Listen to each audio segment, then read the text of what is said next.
All right, hello everybody, and welcome back to Free Comic Day Online with Stadium Comics. We've got an awesome guest lined up this hour. This is hour 7 for us, I think, 5 o'clock. We started at 10 a.m. So yeah, if I passed my elementary school education, I believe that makes this hour 5 into hour 6, right? Sure, let's go with that. So yeah, really pleased to be welcoming during this hour time slot Marcus and Marcus, as most of you awesome with DC Comics. He's worked with Aspen in the past. He's industry.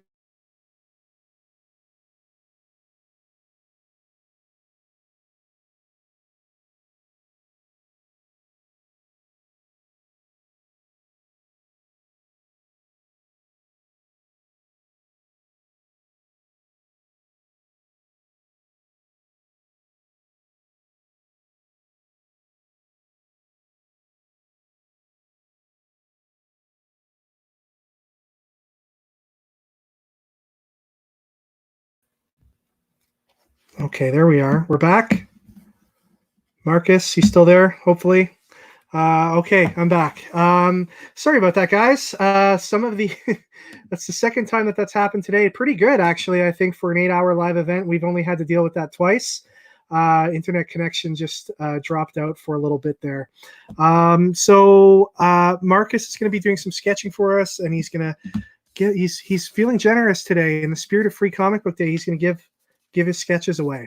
So we're going to get to that in just a second. I want to remind you all why we're here. It's Free Comic Day Online. We were really sad at Stadium Comics about not being able to do Free Comic Book Day on the first Saturday in May this year. So we didn't want to let this day pass without celebrating all the awesomeness of comic books and the comic industry on this day that we've been used to celebrating ever since 2008 at Stadium Comics. It's one of the biggest days of the year for us, something we always look forward to.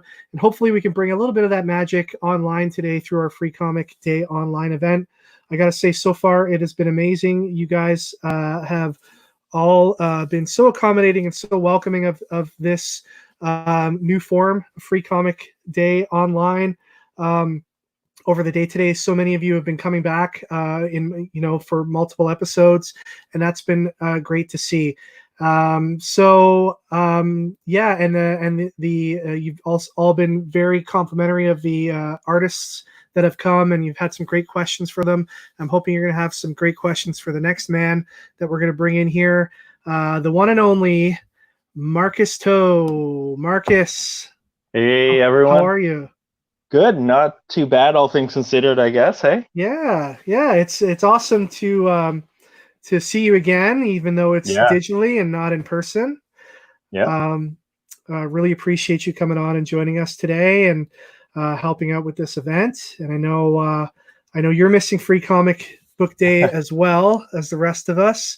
You've Yeah. been out to many of stadiums events in the past, and participated in a lot of Free Comic Book Days in your time. Um, and yeah, we're just really happy to have you here, man. Not happy to be here. Happy to be here. What have you been up to through this crisis that we're going through? Well, other than the normal day-to-day stuff like getting groceries and all that other Right. stuff, just playing a lot of NHL 20. But more importantly, just working a lot on my own stuff. This is a really good opportunity to start uh, working on some of the things that you creatively that you've put on the back burner for a long time. And one of the things that I've been trying to work on for past few years now is a creator-owned book that I started with, in the Raid anthology with Raid Oh, very One. nice. Yeah, I started a story called Brotherhood of the Iron Dragon that we had a preview of it in Raid 1, and now I'm just starting to work on, a full issue. I thought about Oh, that's awesome. us at Raid are trying to create content right now, and just we're still trying to figure out how to get it to people. We might do some free stuff, we might put it online, but that first things first, we got to get the drawings and the writing done. That's it. So, some people may not know, but you're part of a collective of artists known as RAID, the Yes. Royal Academy of Illustration and Design, based out of Toronto. Some of the countries and some of the industries' best artists are working out of like a collective space that you guys have. Yeah, for sure. How is that working during the whole pandemic? Are you guys mostly working from home? Or are you going to the studio sometimes to do some work? Well, I think that's the hardest part about this pandemic, is that you don't get to do your daily things. And one of the best daily things that I get to do is go to the Raid Studios. Right. You get to work with other colleagues, great artists. You learn a lot, and just the companionship of not we're working alone. We're working by yourself all the time, so that's important. Yeah. Yeah. So, you before the pandemic shut everything down, you were working with Marvel Comics on Excalibur, and I understand there's some Excalibur stuff that's still to come out that should have come out by now, but got delayed. So I'm guessing we're going to be seeing those in the coming weeks, months. Have you Yeah. been Well, have you been I'll given a say release date yet? I have actually. Yeah. Let me just flip the camera so we can start drawing while I talk. Okay. Cool. Uh, let's see now. So they released just yesterday. They released the dates, some of the dates that are for the next 7 weeks worth of comic books, and I believe that Excalibur should be coming in June 7th. Okay. June 7th, or sometime in the first week of June, basically. Awesome. That's really good. I know, working on something like Excalibur, it's got a lot of storied history in the Marvel universe, and you've had the opportunity to work on a whole bunch of really cool Marvel properties over the years. What would you say is the most exciting thing that you've worked on for let's say for Marvel and DC, one of each? Well, for Marvel, for sure, Excalibur was such a great opportunity. Having being a part of the big X relaunch. Dawn of X was really taken well by the fans, and you know, getting to draw Captain Britain and redesigning a lot of the characters and Right. the costumes. That's something that's a rarity, and I don't get to do often. So for sure, but honestly, being associated with any X book is just a dream come true. Now, if we talk about um, DC, like Red Robin is a book that a lot of people know me from, and a lot of history with me and that character. And I still to this day say that that's probably the best project I was working on, because it really launched my career. It really made me kind of put me on the spotlight. And Right. even so, I'm a big fan of Tim Drake, and it's been a wild ride. And people still come to me at shows after how long has it been since it ended? Like 10 years, I want to Yeah, say. it's gotta be getting up there. Yeah. Yeah, so it's kind of crazy. It's kind of crazy, but So I'm blessed to have it.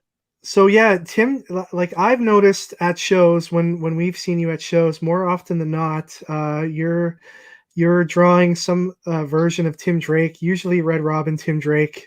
It seems to be something that's still very popular Yeah, um, for you even to this day. I know Tim Drake, like you, we're close to the same age. I've yeah, probably got a few extra miles on me, but like Tim Drake was our Robin. That's the Robin we grew up with, yep.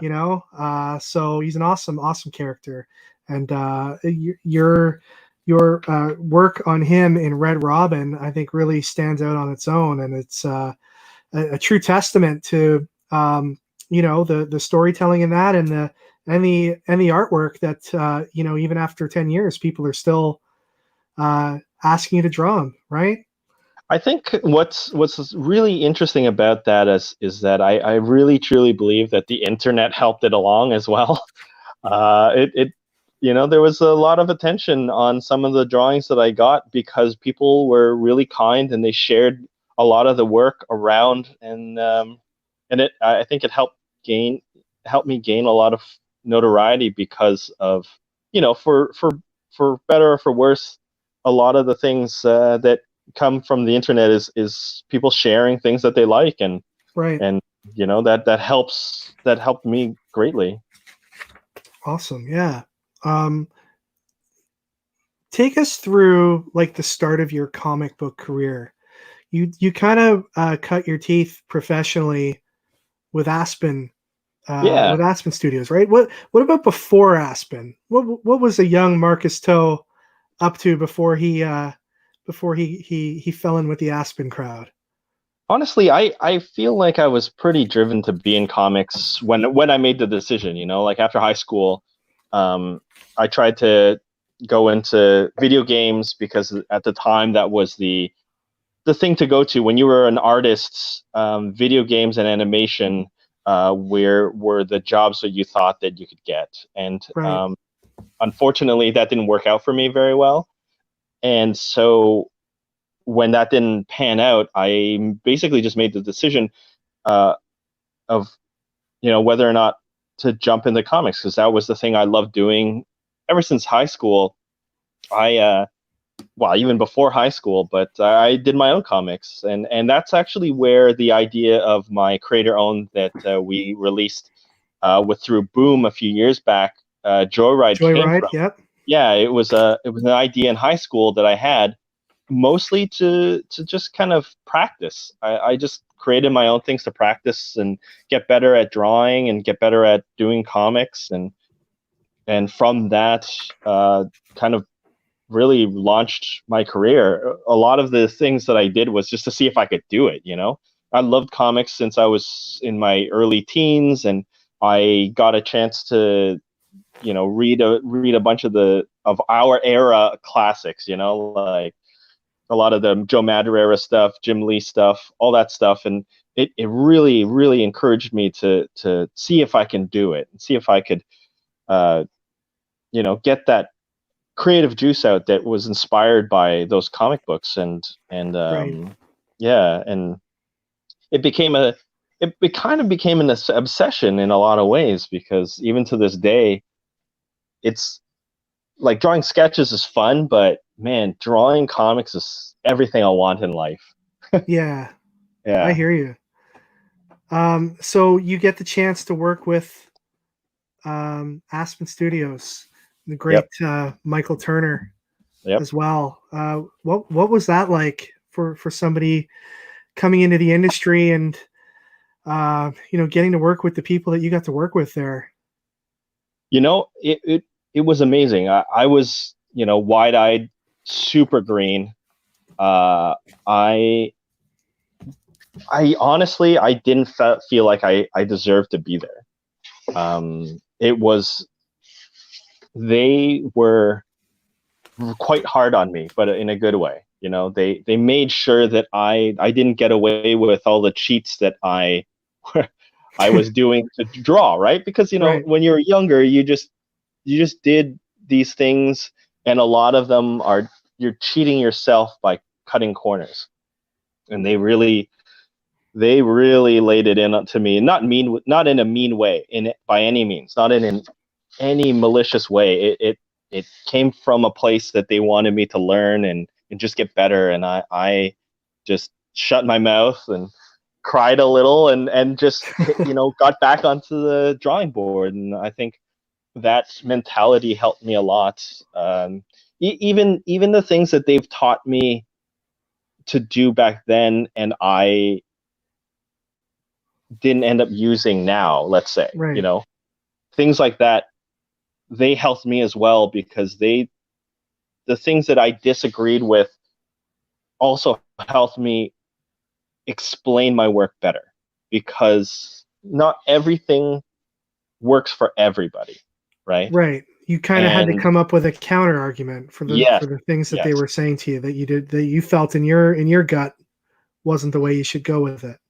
exactly. And Yeah. it's those kind of discussions that really remind me when I became older and I left Aspen, that I wanted a studio, because that's part of being in a studio.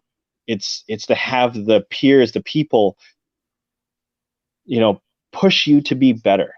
You Right. know, the best thing about art, and I always find, is that it's one of those rare things that you'll only get better with age, right? There's so few things in this world that you're gonna be better as you get older, but art is one of them. Interesting. Yeah. Yeah. I hadn't thought of it like that. I got to tell you, my art style has not gotten better since I was a kid. But obviously, I haven't been practicing like folks in the industry like yourself have. Um, so Aspen, you do a lot of great work with Aspen, and then well, before we get into what happens next, I got a couple questions that are coming in for you. Sure. So Ryan is asking, now that you've switched to digital work, do you think you'd ever go back to pencil and paper? Oh, eventually maybe. Right. Um, I just like I was saying before about just bettering yourself. Sometimes to get over certain humps, you got to play around with new materials, new tools. It really does help make you a better artist, to try different things, because the approach changes. And as Right. your approach changes, you see things differently, and you get to experience and try different things. And then when you go back to the tools that you were using before, you have a whole new appreciation, or even ideas of how to get the looks that you want. I really feel at the moment, I've never done better work in my life. So at the Hmm. moment, I really feel like I want to stay digital. Yeah. No, it makes sense. Do you ever like, I know with some artists, there's the thought that by going digital they're losing out by not having original pages and stuff to sell. Like, Hmm. how do you I guess come to terms with that as Well, an artist who this is how you make a living. it's a tough one to, because honestly, I don't think I sold a lot of original art anyways. Okay. So the money part didn't change per se, but I I I guess I just think of it as like, what do I want to be, and focus on that more. I'm not Right. that great at multitasking personally. Well, you're doing a I'm fine not job right really, now. well, yeah, because I'm, but one of the things that I find myself having a hard time with is actually, um, I get a lot of stress from having to deal with my career outside of just drawing. Okay. So that includes art selling, and organizing, and everything like that. I am not even really good at posting stuff online, but I find that I want to focus on being a monthly artist. My Okay. dream is always to have a book come out every single month for fans to read, and they can count on it like clockwork. That's what I want, and that's where my focus should be. So um, that's why digital has helped me get to that point All right. easier. And yeah, and I just enjoy the process a lot more. I find drawing digitally almost like I'm playing around with stuff, not actually drawing. Like I'm just trying things, and it brings back the fun of just messing around. You can And you can experiment a lot more, yeah, right? Yeah. one of the things that I realized, so when I was going back to my Aspen days, one of the things that I struggled with greatly was shading. I didn't know how to place blacks. I didn't know how to render properly, and it was something that I struggled with for years, even into Red Robin. I felt like the look that I wanted with the shadows didn't come across as well as I wanted to in my head. And I started to understand it more once I started to ink myself professionally as well. So when I was working on Cyborg 009 and Hacktivist, I really got to expand that part of my repertoire. But it wasn't until I started doing digital where I really started to understand, because I wasn't scared of messing it up, right? Right. I wasn't scared of putting too many shadows on and on a figure and not knowing what to do with it. And as I started playing with digital, it gave me more confidence to do it. And sometimes you just have to go with not what other people are doing, but just what you can do to make yourself better. Okay. And I guess I had to sacrifice art sales for it, but I think it's a worthy. It seems like you've gained a whole other level of enjoyment from it as well, right? So, I mean, it can't always be all about money. So, no, that's for sure. I got another question for you from William James. He says, "Hi, Marcus. I used to bring you McDonald's when you would come to the Montreal Comic Con almost 10 years ago. Yeah. My question is, how do you feel seeing that DC has erased Tim Drake's tenure as Robin in the current continuity and has only ever been Red Robin?" That's a tough question to answer, to be honest with you. I mean, I don't really know how to answer that. I'm not a fan of that kind of change in a character. Right. I mean, it's just like you and I were talking about, Kevin, right? Like, we grew up with this Tim Drake being our Robin, and it's a hard thing to say, yeah, I'm for it, if as a fan. And I'm not at the point where I'm an executive or editor making decisions. So that's a difficult one to answer. I don't have a good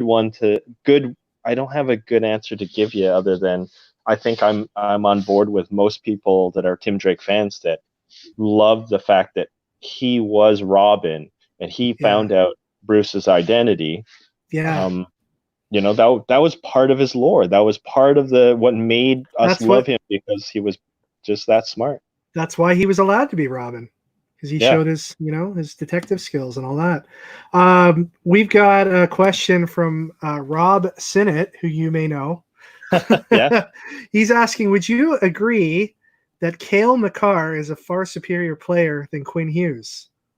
See, I haven't seen Cale Makar play as much as I have seen Quinn Hughes play. So that is a loaded question. My girlfriend's brother is a big Colorado Avalanche fan, because they grew up in Colorado when they were kids. Right. So he constantly says the same thing to me about him. But if you talk about this year, Quinn Hughes has played way more important minutes than Cale Makar. We're talking about hockey for those of you who aren't aware. Marcus is a huge hockey fan. The Canucks are his team. And Rob likes to talk with Marcus about hockey, and Marcus likes to point out how bad the Senators are. It's a fun game that they play. Russell Mullen is asking, what for you is the hardest character for you to draw? Who is the hardest character? Oh, I don't like anything with guns or machinery. So like War Machine or Iron Man or stuff like that, I have a hard time drawing. But I've gotten better at it. I really respect people that can do that well. I had a chance when I was at Japan last year. I got to meet some of the Transformers artists, and I saw them do their thing, and man, they are just phenomenal.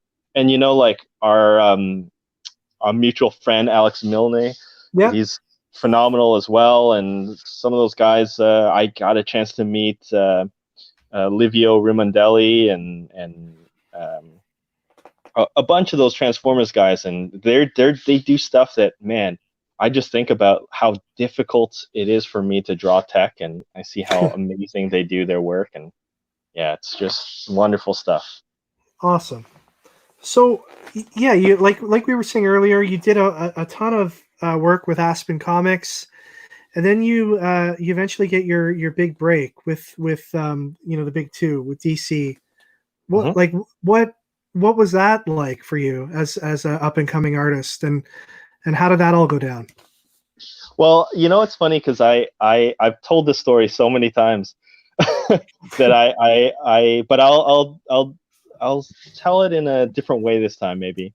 But I'll say that I still have that same feeling working on any Marvel and DC project. I get these butterflies of stress and excitement, and I think about how you know how how important a lot of these characters are to people, Right, outside of me. Because when you treat the the subject matter appropriately, no matter how good or bad you do it, at least it comes off.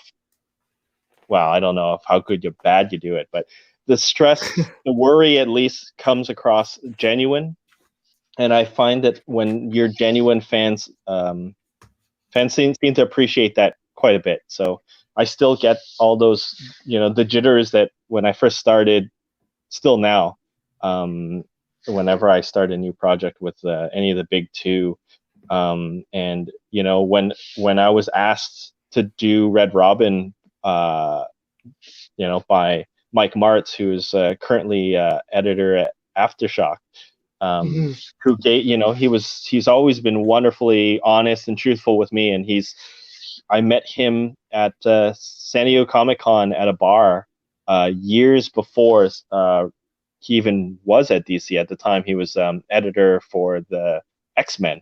It's a weird kind of like turnabout for me to do that. But that's when I first met him, and that's when he first saw my work, and we first started to talk, and keeping that contact open for years before I even and just constantly sending him work to look at as I got better right. helped as well. So it took me about between the time when I first met him and when he actually gave me work was about 3 years.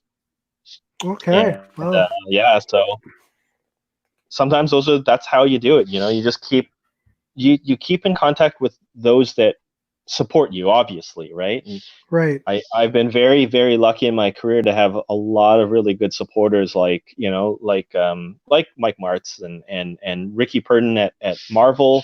He used to be one of my editors for Red Robin, actually. That's Oh, how. okay. Yeah, so he's So the talent. that's how you got Yeah, your Marvel work after that. yeah, he was the talent scout. He's the talent scout now for Marvel, and he's been a supporter of my work ever since. Like, we basically both started kind of around the same time. I think at DC, when I was first starting with Red Robin, I think that was his first assistant editor work, or one of his first assistant editor work at DC. And yeah, we've known each other for a long time. And that's the beauty of this industry. And it's just kind of like I was saying about Raid Studios. It's just the personal parts of being in this industry is so wonderful and fun. I can't say enough good things about it. Yeah. Hopefully we get back to a little bit of normalcy soon in the industry, and I know we're all working towards that. Yeah. Um, I've got a couple questions. People have been asking if you have a commission list open and ongoing, or where people can acquire original art or pages that you do have as part of your inventory. Um, is there anywhere where would be like a hub for people introduced or interested in Marcus Toe original art where they could go for that?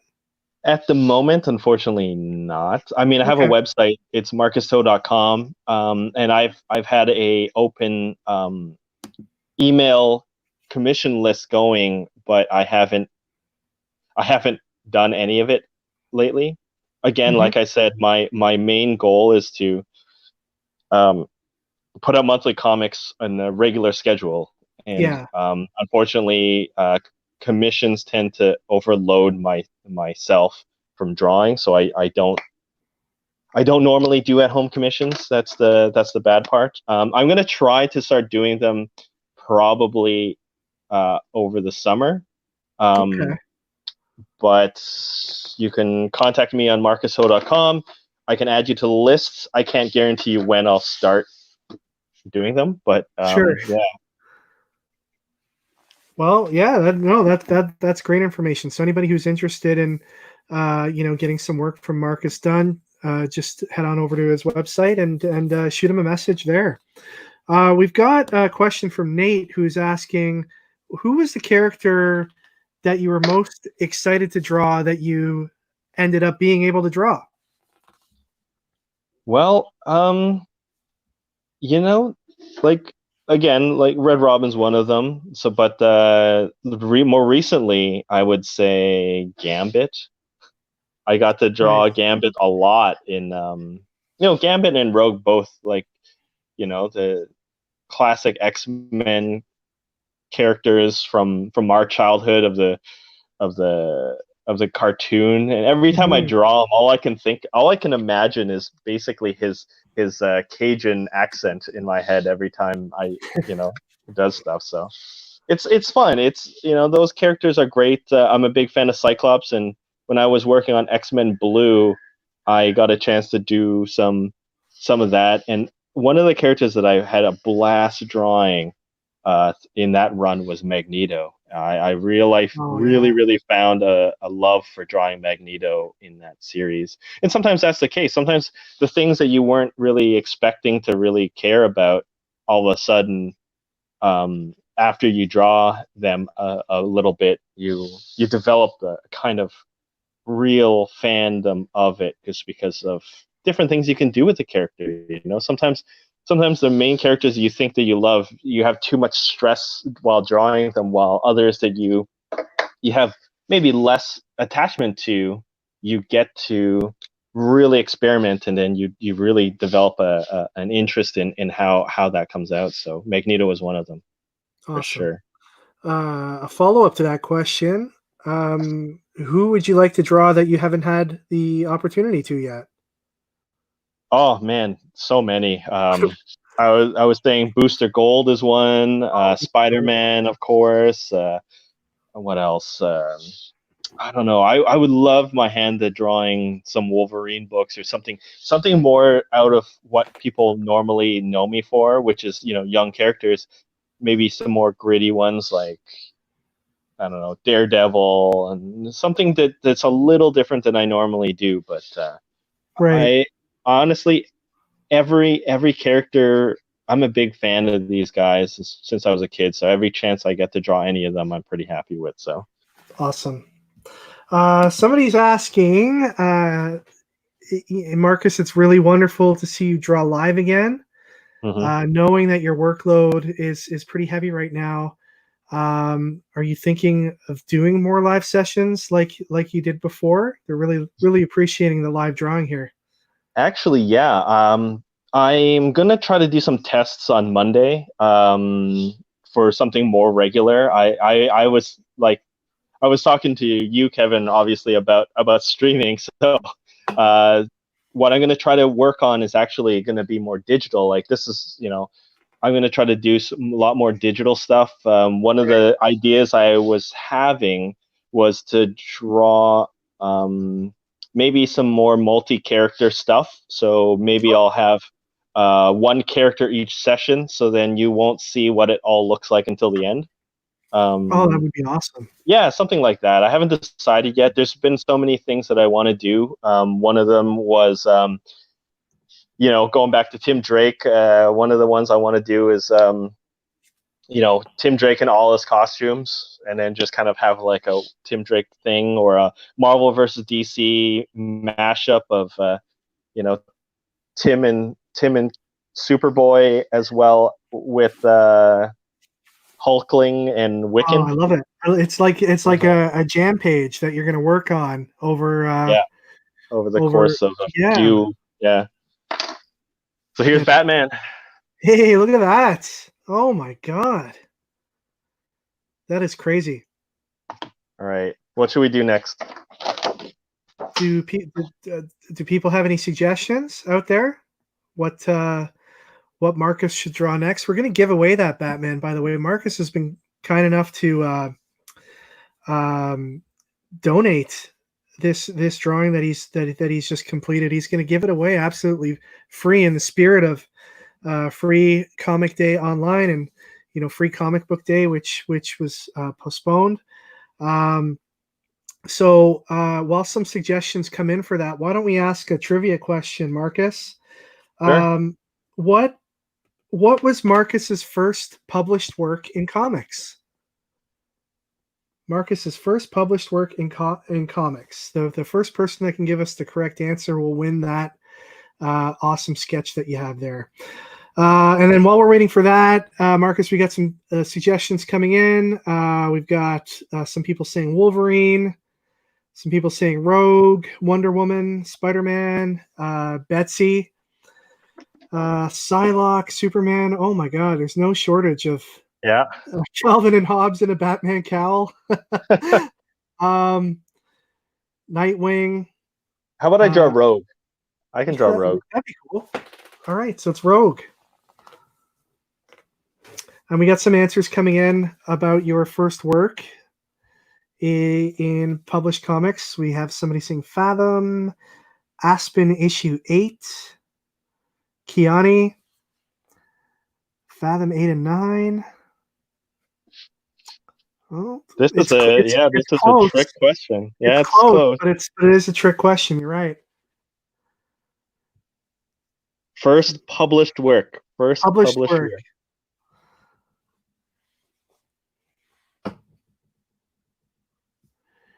And let's give a thank you to Ryan Jablonski for suggesting Rogue. And then I should have known it was him. That's funny. Oh, we might. Is this it? I don't know if this is it. Nick is saying Aspen Seasons Spring 2005. Oh, I think he's right. You're because we talked right. about it before the broadcast, and that's probably right. No, they're right. They're right. All that right. one's right. So yeah. Nick, I screwed up. Nick, you are the big winner. Aspen Seasons Spring 2005. Dot Cabrera says that they know the answer, but they're not allowed to answer. So yes, it is Aspen Season Spring 2005. So Nick, here's how it's going to work, Nick. You're going to shoot us an email, and thank you for that comment that came in over YouTube.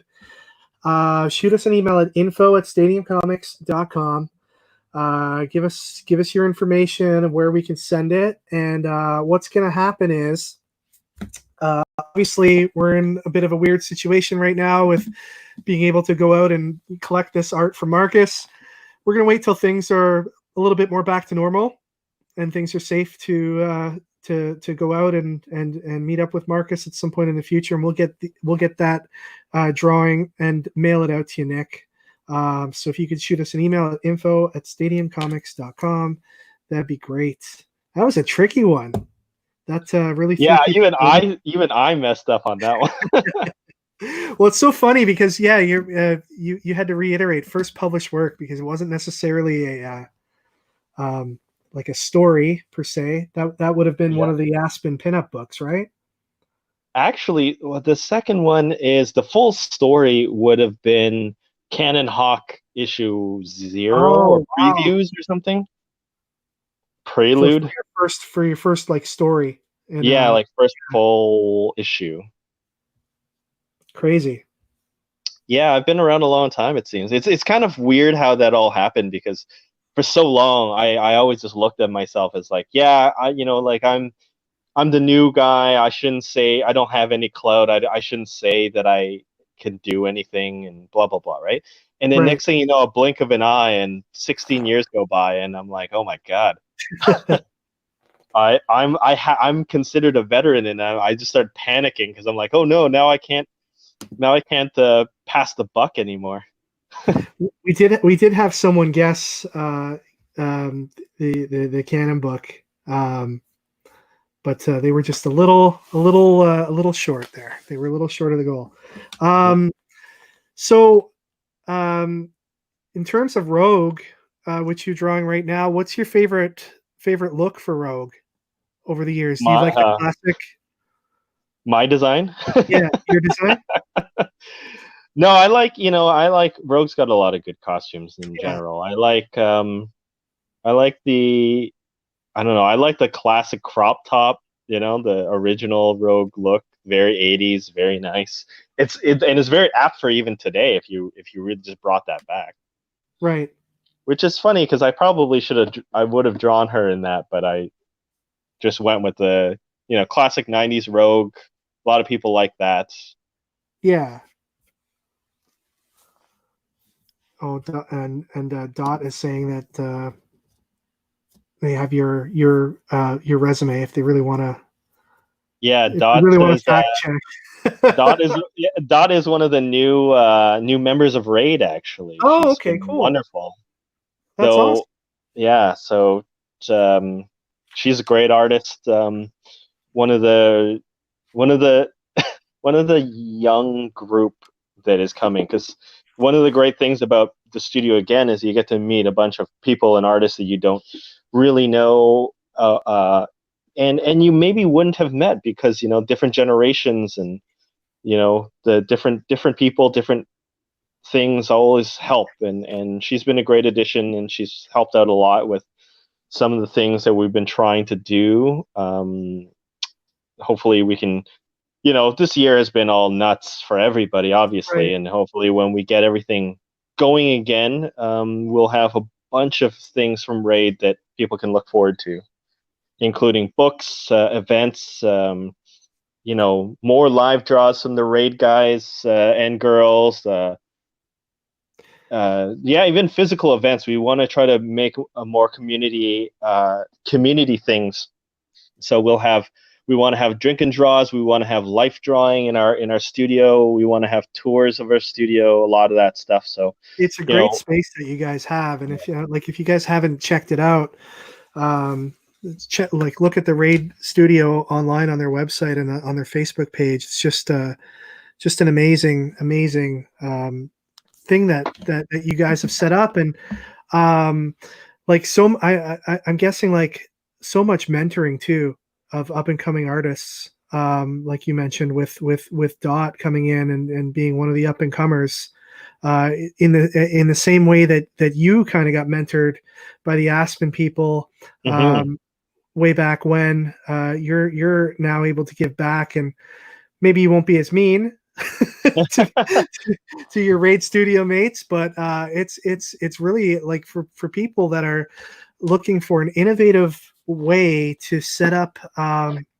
Like it's so crazy what you guys do. It's like part co-working space, it's part um, studio, part like some mentorship stuff involved there, and you guys collaborate on stuff. Um, it's really a fantastic system you guys have put together. Um, and I'm sure we're going to see a lot of great stuff come out of Raid in the future. Thanks. Yeah, we're really excited about a lot of the potential, and just even for just the idea of having a place to go to work, because we're very work oriented. This isn't Right. this isn't the kind of 90s studio where we play foosball or video games and things like that. No, we do stuff for fun, but work time is work time and playtime is playtime. So I think our studios is very work oriented, and we're still trying to find our footing, to be honest with you. But I think that's the exciting part of it. It's not it's not a fully formed thing yet. So a lot of people, especially new people that are coming in, they still also have a chance to really, put their mark on the studio. And I think we've started to see that greatly with guys like Gabe Sapienza, Kyle Smith, Mm-hmm. a lot of young guys that are coming into their own and bringing a lot to the studio and what we want to be. And it's been a wild ride so far for sure. Awesome. We've got a question from William who's asking, what was it like working with Grant Morrison on Multiversity? Oh, here's a funny story. Now, this is a funny story. I'm not going to name names, okay? But I have no idea. I've never spoken to Grant Morrison before in my life. And I don't know anything about anything. Now, that project, while it was amazing to be a part of, I was asked to do it because someone didn't do their work. I was going to say somebody like dropped the ball. Yeah. So I got a panic phone call to do this book over Christmas because it needed to be at print in early January. So you didn't look at the script and we're like, Grant, this isn't going to work for me. We're going to need to change this and that. Yeah. So I was like, oh, but like I'm going to my my mom's place. So my mom lives in Vancouver, or my parents live in Vancouver, and I was like, I don't have any of my drawing equipment with me. I'm just at my mom's house, right? But the editor was in such a panic. I said, you know what, we're friends. I'm gonna help you out for sure. I'll just let me know what you need, what you want. I'll get it done. And I got 17 pages done in 10 days. Oh wow! On my mom's kitchen table. And unfortunately, that whole Christmas, I basically was just at the table drawing. Is it fair to say, and the headline for this could be on like a comic gossip site, Grant Morrison ruined my Christmas? Well, it wasn't his fault, actually. I would say it's someone else's, but I'm not going to name names. And we won't press for the name. Yeah. Someone's asking if Raid would ever be interested in like music makers, musicians. Maybe a soundtrack comic. That would be awesome. I mean, we're open for a lot of things, but at the moment, I think right now we're just trying to focus on comics and because that's what we know, right? Like that's what we know. Although there's a few people in the studio that have their own bands and make their own music as well. So I'm sure that is something that would come up. Open night mics at Raid. Yeah, no, we have a good space, and we just have to. I mean, we would just have to figure out permits, obviously. Yeah. But Toronto and their permits, right? You just don't know. Angela is asking how long did it take you to find your art style? And she'd like to add that it looks awesome, by the way. Oh, thank you. When I was younger, I didn't know anything about style. All I knew was copying somebody else, right? And that's where I find that at least for me, I needed to learn to do things not copying people first. So copying people was the start of it all, obviously. I copied guys like Jim Lee and Joe Madden, and all my stuff kind of looks like that. And then all of a sudden, at the behest of a lot of the guys at Aspen, they're like, you need to learn, figure drawing. You need to push for drawing from real life, using your references and stuff like that. And don't just reference comic people, reference other artists or, again, real life, just even magazines to different things, photography, all those things to draw.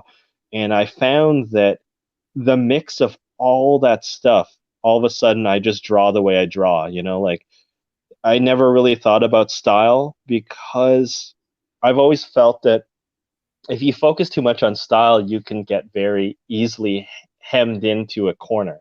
Right. Because your style is this thing that you've created that if you do something different, it's just not going to work the same. Or people aren't going to remember who you are And so it's important to remember that you you are more than just your style, and you got to remember that style comes from you you know trying to learn how to draw out of real life. Right. uh, you trying to draw from real life, and then whatever comes out from that attempt will be your style. Like it's like asking you to describe yourself.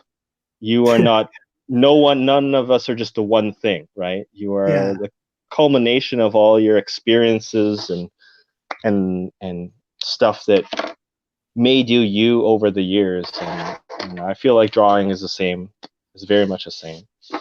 Awesome. Interesting question from Nick Burrell.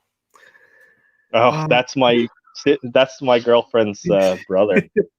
he's asking, would you rather eat chicken wings every day for the rest of your life or never eat chicken wings ever again?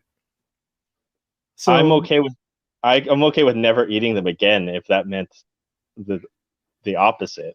right. I don't think I can eat chicken wings, only Every chicken wings day. for the rest of my life. But Yeah. what if like different flavors are okay? Like, you No, still, can I asking the my hard favorite hitting food. question. Yeah, my favorite food in life is actually noodles, any kind of noodle, because Okay. like you can make so much out of it, and different noodles like pasta and hand pulled noodles to ramen, and it's just noodles. That's my thing. Are you missing the convention scene right now? Like, you've probably had some appearances and stuff that have been canceled this year with everything going Yeah. on. I'll be Um, honest with you with yeah. this. And so I've been kind of having a little bit of a hard time with cons over the last few years. Just I've developed a bit of anxiety when it comes to just large gatherings like that. So the Okay. last conventions have been quite difficult for me. So in a weird way, this has just been great. Right. um, I've had to kind of work on it. Like New York last year was the last one I did, and I tried to figure out new things to try to avoid the anxiety issues that I was having. Like Fan Expo last year, I was stressed out completely. Like I couldn't. Whoa. So when I started to realize that, I started to try to do small things differently. Like in New York, since it was so big, I made sure that I didn't drink coffee. Actually, you know, And you're usually like a regular coffee drinker?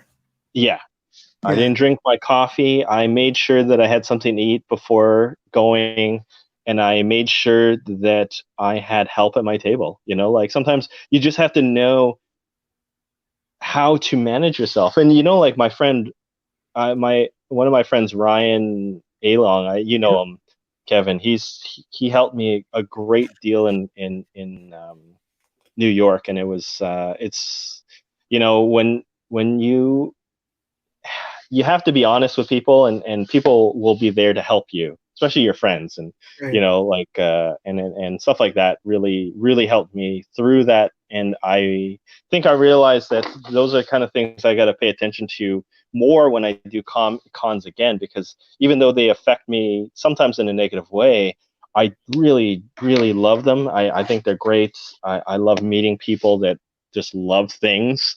I like people talking about art and comics and hockey, as Rob and I like to do at cons. Yeah, stuff like that. It's great, and I love seeing people. Cons are so fun.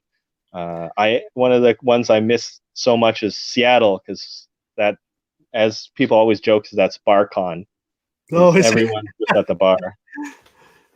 Yeah, that was unfortunately that was the first big con this year that got canceled, right? Yep. Yeah. Yeah. Um, so kind of feeding off of Nick's question about chicken wings, Sure. which he clarified, by the way. He says you don't have to just eat chicken wings just once a day. So maybe that changes things for you. I don't know, but in talking about your career as a comic artist and your love for the Vancouver Canucks, Yeah. if you could play for the Canucks for a season, but it would mean that you'd have to give up comic books, would you? That's a tough one. You know what? No, I wouldn't do it. I wouldn't do it. Even though I love hockey and my dream as a child was to be a hockey player, even Right. though I wasn't particularly good at it. One of the things that I've realized over the years is that I do love drawing. Like it's the thing that makes me feel, I don't know, good. Like I even going through a lot of this quarantine stuff, Mm-hmm. and quarantine is tough. It takes a toll on your mental health, Definitely. because and having things to do like drawing that gives me so much is a blessing. It's something that I've always done, and it makes me feel accomplished. Even if I don't finish a drawing, I have a bunch of non-finished work that I just kind of practiced doing a few things, and I just stopped. Yeah, that stuff, it really helps. And I came to the conclusion long ago that drawing is the thing that I want to do. Awesome. Good choice. A career of doing what you want to do versus, one season in the NHL. I would choose the career, right? Yeah. I just want to, while Marcus is drawing away there, at 6 o'clock, I just wanted to remind everybody there's some people who might be joining us now for the Stanley Artgerm Lau and J. Scott Campbell sale on our website. So we're going to go ahead and make that sale live. So if you are interested in any of those books from our website, it's a whole collection of J. Scott Campbell covers and Artgerm covers. If you go to stadiumcomics.com and you go down to the bottom of our page, you'll see a collection there that says Campbell and Artgerm covers, and click on that, and all of the Artgerm covers and Campbell covers are now live in there. This drawing of Rogue is just too good to go away from. So we're going to continue on with Marcus here, and you guys can check that out over at stadiumcomics.com. And thank you guys for checking that out and supporting our store sales today. Do you have a favorite artist in comics, Marcus? You probably have My several. favorite artist, yeah, I mean, really my favorite artist right now, and he basically has, is not doing mainstream comics anymore, but he always does stuff, is Stuart Immonen. Oh yeah, He's yeah. he's beyond my favorite artist. He's just such a good person, and really, really kind, but also everything he does is gold. Like not just his Marvel and DC stuff. So much of his personal work is amazing, and I learned so much just from seeing his work, seeing his breakdowns, how his sketches to his sketchbook stuff. I know he did a lot of Centifolia. He has 2 books with just the sketchbook stuff called Centifolia, and Right. and I love looking at it. Um, I'm a big fan of Takahiko Inoue. He does Vagabond, who I really liked. I like, just a lot. Um, a lot of good ones like Naoki Urasawa. Kurosawa?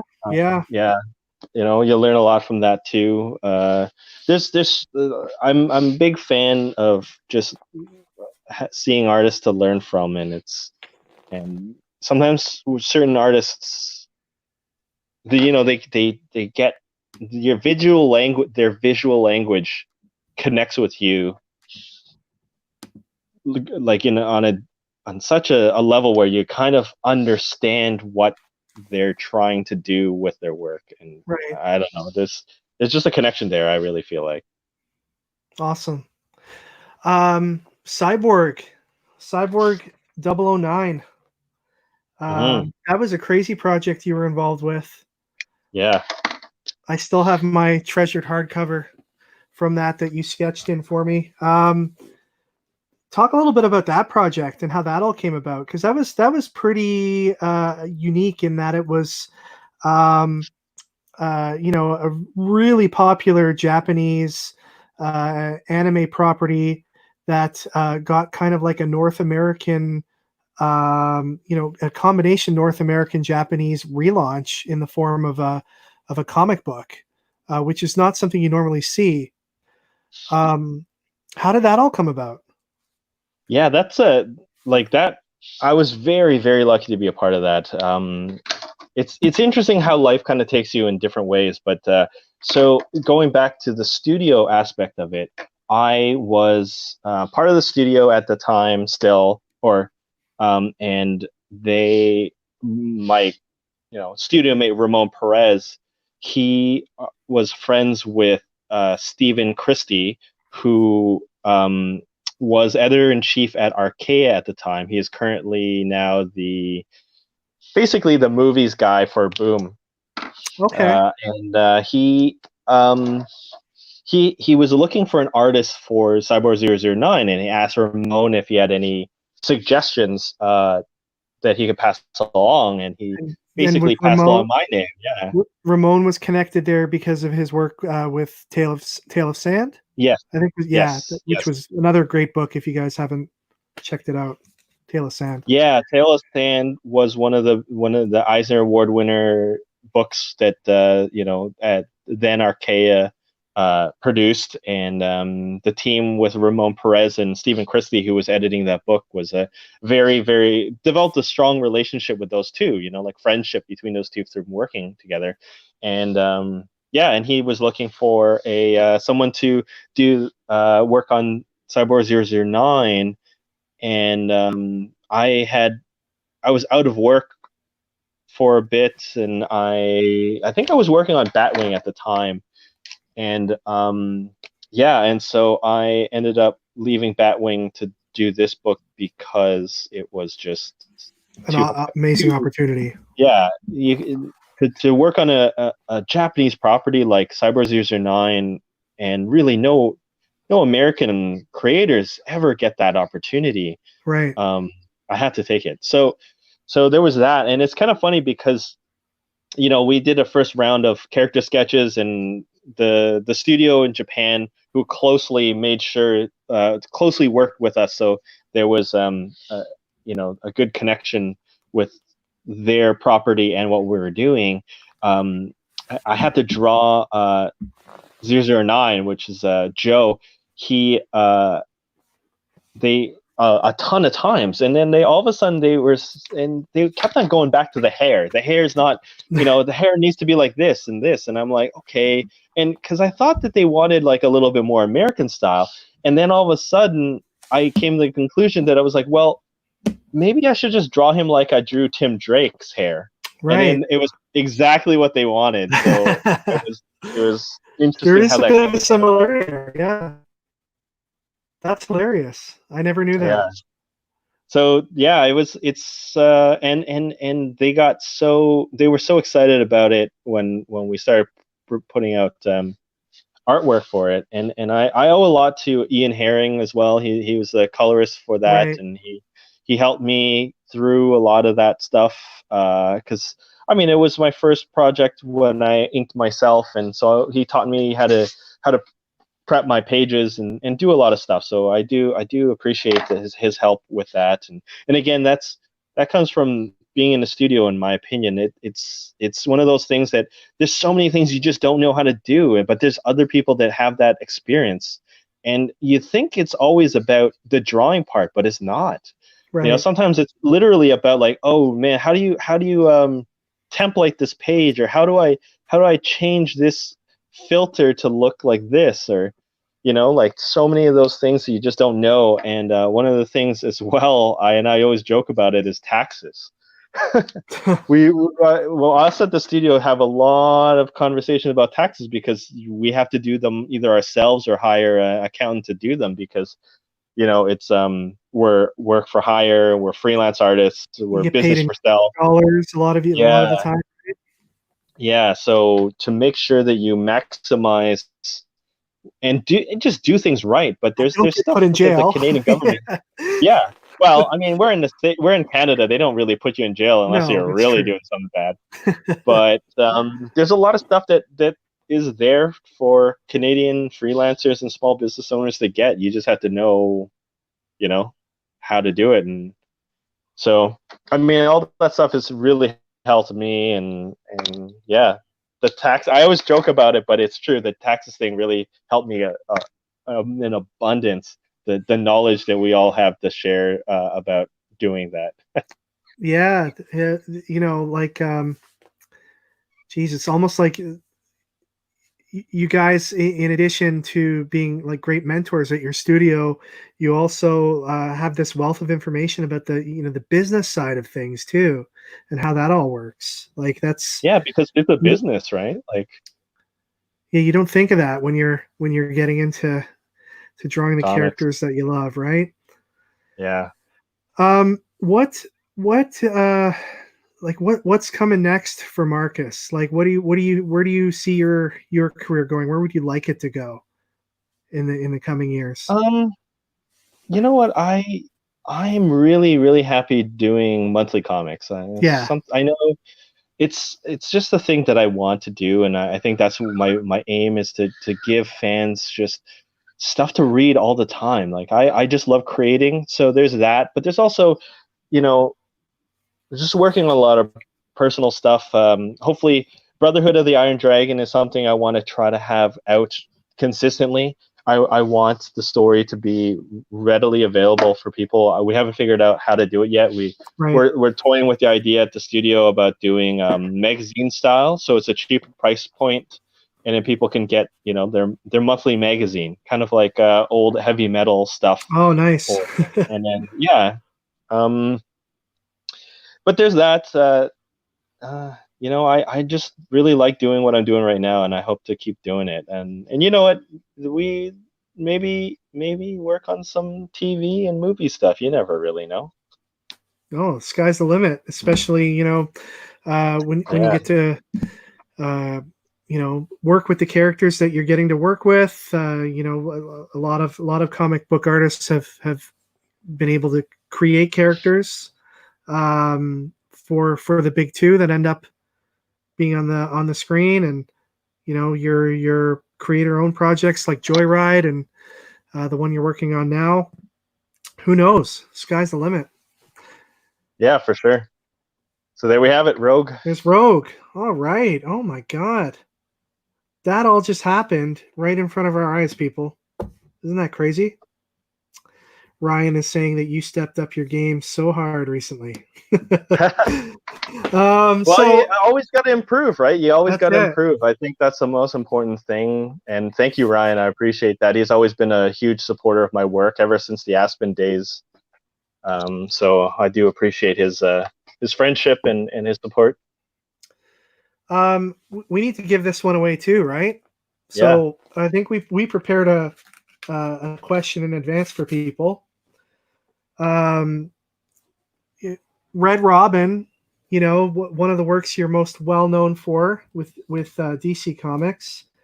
You were on it for a whole bunch of issues. We're gonna ask people to let us know in the comments what was the total number of issues that you worked on, and the winner will get the Rogue drawing. And we're getting lots of great comments about your Rogue. Thank Wilson you. says, "Wow." Mickey Kumar says, "Nice drawing." If you want to see more me draw more Rogue, Excalibur Rogue's in it a lot. So pick up So we get Excalibur, take a look. Jordan Murray is saying issues 6 to 21 and 23 to 26. Yeah. Is that right? That's right. Yeah. That's right. Okay. Jordan Murray, you were the first to chime in on Facebook with the correct answer, and we had some people that were just right behind him. So Jordan, you are the winner of this amazing Rogue drawing. So what we want you to do, Jordan, is send an email to info@stadiumcomics.com. Send us your information and that you're the winner, all that good stuff. And then when it's safe to meet up with Marcus again at some point, we'll grab the drawing off Marcus and we'll get it out to you in the mail.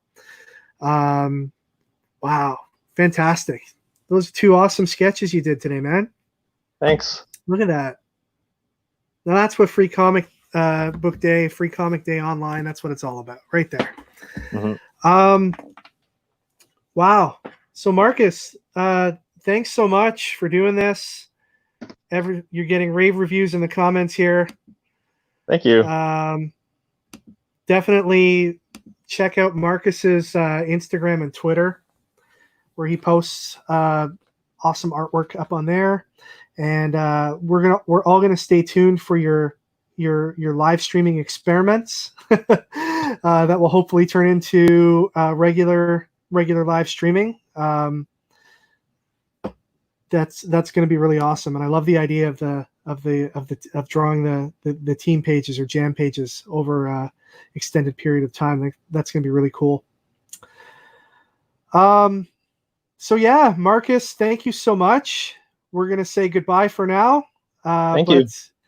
But we'll see you again real soon as all this COVID stuff clears up.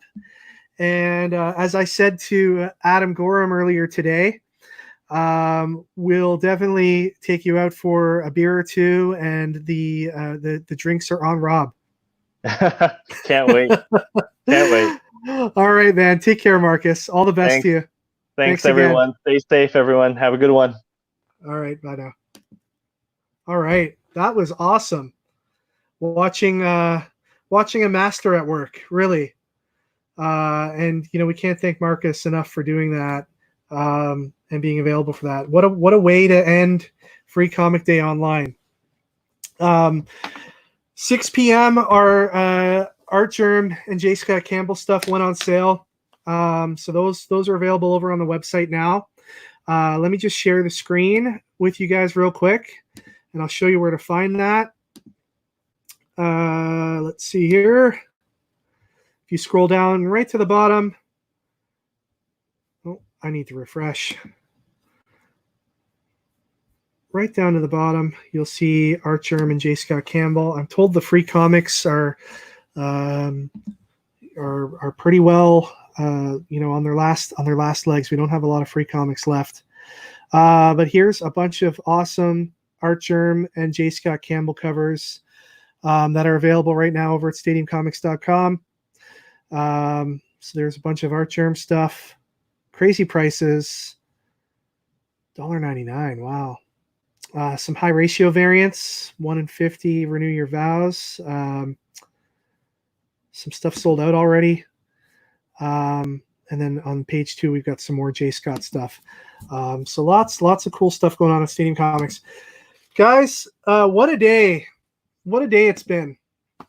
Thank you so much for taking part in this over the course of the day.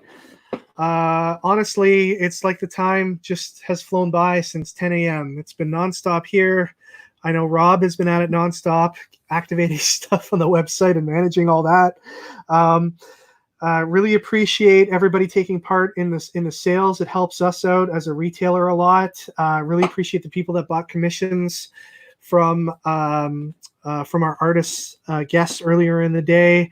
And please give all the artists that joined us today a follow on their social media channels to see what they're up to. All of them are great, genuine people, as I'm sure that you saw through the conversations we had with them. And let's just all move forward from this and support each other as we come out of this pandemic and into the comic industry being opened wide up again at some point in the near future. If you guys aren't doing it already, you can follow what we're doing, obviously here on Facebook and on YouTube, by subscribing to YouTube and liking us on Facebook, and also our email blasts, our email lists that we do. If you go over to stadiumcomics.com and click on the newsletter link up at the top of the page, you'll get connected to our email list. So whenever we do one of these live sales in the future, which we're going to take a little break now for a bit and get it, work on getting everything shipped out. But whenever we do a live sale in the future or release a new exclusive through our website, the people on our email list are generally the first to know about it. So we'd appreciate you giving us some of your attention over there. I want to thank Ricky Lima for helping out this morning, helping me test our streaming capabilities last night, and giving away that free code for his digital PDF comics over at Lime Press Online. And if you want to check that out, it'll be in the first video that we did this morning for Free Comic Book Day, or for Free Comic Day online. You can check that out there. I want to thank Amazon Princess Wonder Woman for dropping by and saying hello and talking about some of the things she's doing to keep the kids entertained during this crazy time that we're living in. And sincere thanks to all of our guests, Adam Gorham, Dan Parent, Agnes Skarbowska, and Marcus Toe, obviously, who just put on a clinic for us. And then thank you to all of you guys for everything, for all of your attention today. Hopefully it made up for us not having a free comic book day to go to in our local areas. These videos will all be saved on Facebook and YouTube if you want to go back and watch anything that you missed, or tune into any of the artist discussions. Really appreciate you guys all paying attention today. And I can't forget Alex Milne. Alex Milne, thank you for being available on Twitter. And we had some awesome Alex Milne pages that we offered throughout the day, and he was able to answer some great questions for us in the chat. Alex has been such a great friend to us at Stadium Comics over the years. We really appreciated him doing that for us, and we appreciate everything that he's done for us in the past. And I want you guys to all show Alex your support too on Twitter and Instagram and Facebook and all the things. Thank you so much, everyone. I'm going to go eat some dinner. Maybe have a drink with some alcoholic content in it, but just one. Trying to stay healthy and sane. Don't need to go off the deep end or anything. And I'm sure at some point tonight I'm gonna have the sleep of a lifetime. So thanks everybody for joining us. Take care. You're all wonderful. Have a great day, and we'll see you all next time.